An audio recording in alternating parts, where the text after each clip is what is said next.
The statistics on the number of deaths from knife crime are stark. 548 people were murdered using a knife or bladed object in 2020. And if that wasn't shocking enough, an even more staggering fact is that the number of teenagers murdered with a knife in London is on the rise. 17 teenagers have been murdered this year alone. The Metropolitan Police says we are now on track for the highest number of deaths in over a decade. Simeon Brown reports. These are faces of the young lives lost to knife violence on our streets in a fatal month for teenagers.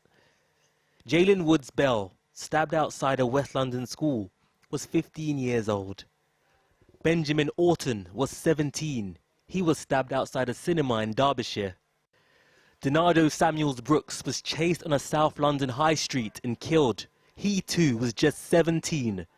D. John Reed in Birmingham was even younger at just 14. Amongst the 5 charged for his death, 2 are in their 30s. In London, the number of teenagers killed in 2021 has already surpassed the 15 killed in 2020. Violence is escalating after years of interventions and new initiatives from politicians. Nobody in their right mind would suggest that just expanding ping pong clubs is going to be a complete solution. But what I'm saying is that it's got to be part of the solution. Our police need to be empowered, and as we're recruiting 20,000 more police officers, we need them to be out making sure that those that want to do harm are prevented from doing harm. I'm quite clear. Stop and search is a useful tool when used properly and proportionally. Yeah. All right? Yeah. Good stuff. In recent years, as the focus has returned to beefing up policing measures with units like this one, the question is what is actually happening with fatal knife violence, especially in the capital. Across England and Wales, the number of murders fell by 12% last year.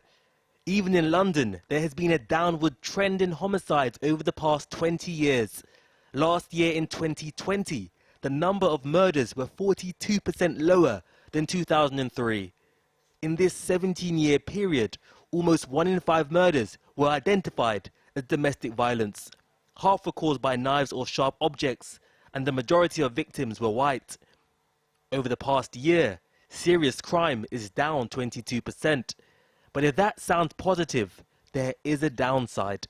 The Met say there has been an increase in the number of teenagers murdered. So far in 2021, 17 have lost their lives. 15 were stabbed, and 12 were black. More teenagers have died in 6 months of 2021 than in the whole of 2020. This disproportionality has not just fallen along the lines of ethnicity, but geography too. These violent suppression teams have been deployed in key areas, but their tactics have faced scrutiny. More significantly, as the authorities grapple with how to keep the public safe, how much can policing alone solve the problem of violence? Simeon Brown reporting. For many young people in the UK, carrying a knife is, they say, a necessity to defend themselves, not because they are violent, but because they fear being the victims of violence. Now, an acclaimed new book is trying to shed light on the lives of some young people who live in a world surrounded by violence, one in which they feel powerless. As the author Kieran Thapar puts it, lives that are cut short by knife crime. One of the people Kieran worked with is Jamar Jonas, a young man whose own life was irreversibly shaped by violence. 2 young men. It wouldn't be anywhere near the problem it is today, last year, the year before that, if people cared enough. From very different worlds. A lot of young people with a lot of brain power that could be doing some serious stuff to change the world and that, but they don't see it like that because they're not valued. But a shared sense of outrage about wasted young lives and a determination to find solutions. I remember one time I was in Parliament, yeah. I looked at the people I was sitting in Parliament with and I said, I can't lie to you. What are you lot are doing right now? I don't know what are you lot are trying to achieve, because right now London is a war zone. As in, it's kind of funny, like, to think about it, like, your capital city is genuinely a war zone. As in, it's like World War III happening in a capital city. That's just mad. That's just, how does that make any sense? It is experienced by young people like a war, but it's a war that's invisible, that happens on the same stretch of land that most adults are just navigating every single day, and it's invisible in so many different ways. But a lot of young people do experience it like a war. Kieran Thapar began mentoring Jamar and a number of other young boys at a youth club in South London while he was a student, not expecting perhaps just how much these young boys were having to navigate. We last met Jamar in 2018, just months after his older brother Michael had been stabbed to death. I would have been coming with him along with Dad to go and get his first car. But it's like now we can't even do that anymore because he's been taken away in such a manner. We've seen in the last few months, you know, children as young as 14, 15, both being killed and being charged with murder. What do you feel when you hear those things?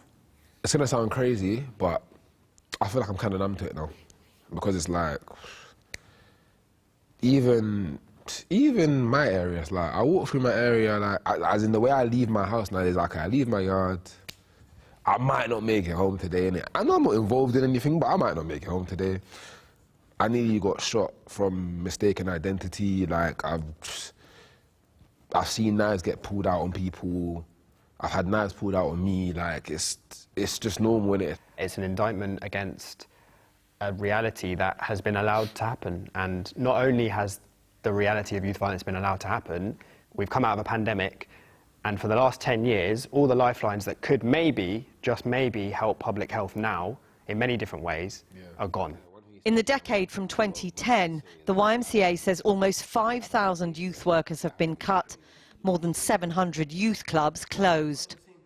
If we as a society teach a young person that the value of their life is so low, through schooling, through the decimation of youth services, through maybe the parenting that they've had, the way that you look at them on the street, these things set in, and at some point they stop valuing their life, and at that point, you know, who cares if I carry a knife to try and defend myself? I might get killed today, so I'm going to do that.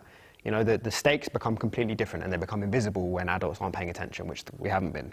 You talk about, you know, cuts to youth services, and you'll know there'll be many people out there who will say that's just an excuse. What about personal responsibility? What would you tell them? I think it's very clear-cut, this argument, when you're talking about people that are so young. It's not their fault. It's not.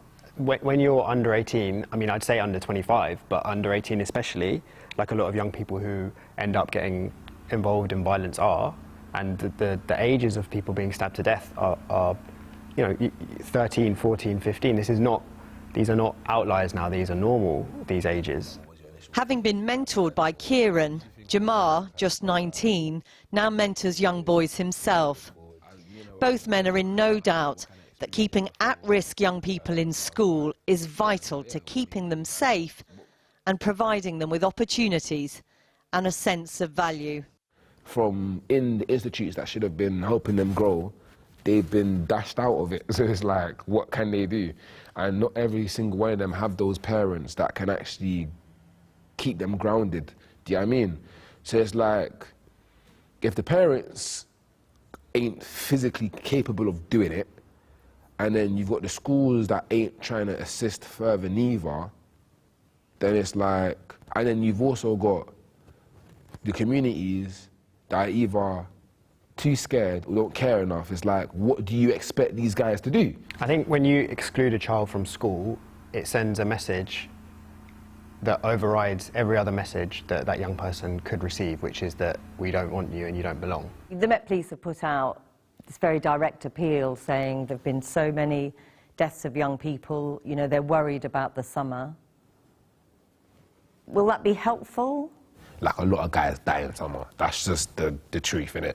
Like, a lot of guys die in summer. And it's like, even for some of the friends around me, sometimes I get a little bit like, this year might not finish with my group of friends, do you get it? Unless both the Met and community step up to do what they need to do, then it's not going to change. What would you say to us, to everybody, about why we should be hopeful about this? Since I've been a youth worker, there are countless tragedies and problems and difficulties, but also at least as many successes, at least as many moments of laughter, of joy, of seeing people succeed. These young men can change things for the better, and they are the solution. Jamar, are you hopeful? I have hope, but my hope is based off the fact that I know I am one of the guys that is actually trying to do something about it. That's where most of my hope stems from, and the fact that I know there's other guys around me that are like me in the sense where they want to help solve this problem as well. That's where my hope stems from. Kieran and Jamal say they've both learnt so much from each other over the years, but that there are lessons for the rest of us too, that this problem of youth violence belongs to us all. And later in the programme, we'll be speaking to the Shadow Policing Minister Sarah Jones, Conservative MP David Simmons and former Metropolitan Police Superintendent Leroy Logan to discuss how we should be tackling the problem of knife violence.